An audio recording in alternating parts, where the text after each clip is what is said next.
আল্লাহ পর্যন্ত পৌঁছে যায়। তো বলছিলাম, দুনিয়াতে সমস্ত মানুষকে মৌলিকভাবে ভাগ করলে দুই ভাগে ভাগ করা যায়। এক প্রকার হলো বস্তুবাদী, আরেক প্রকার হলো বাস্তববাদী। বস্তুবাদীর বিশ্বাস, আচার আচরণ বস্তুকে কেন্দ্র করে ঘুরপাক খায়। বাস্তববাদীর চেতনা বস্তুর স্রষ্টা আল্লাহ পর্যন্ত গিয়ে পৌঁছে ওখানে নিবদ্ধ হয় এবং ইয়াকিন ও বিশ্বাস শুধু আল্লাহর উপরেই তার থাকে। মেরে মোহতারাম দোস্ত, দুনিয়াতে প্রত্যেক মানুষ শান্তি চায়, কোনো মানুষ অশান্তি চায় না। প্রত্যেক মানুষ সুখী হতে চায়, কেউ দুঃখী হতে চায় না।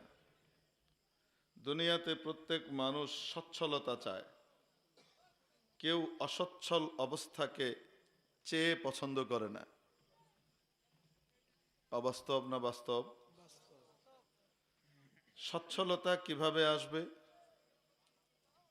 এখানে কিছু বয়ান চলতেছে, বয়ানগুলো বন্ধ করলে ভালো হয়। হ্যাঁ,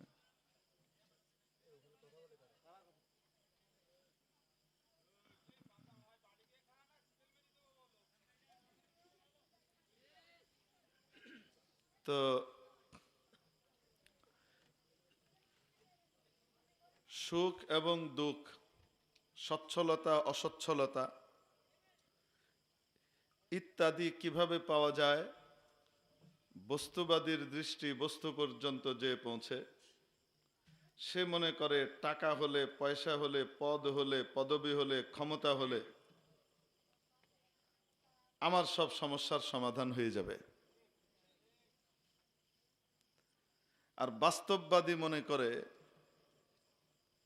এগুলো সব সুখের উপকরণ। টাকা পয়সা, ধন দৌলত, জমি জিরাত, ব্যবসা বাণিজ্য, বিশাল প্রতিষ্ঠান, এগুলো সুখের উপকরণ। এগুলোর মধ্যে পাওয়ার সরবরাহ করেন একমাত্র কে? উনি যদি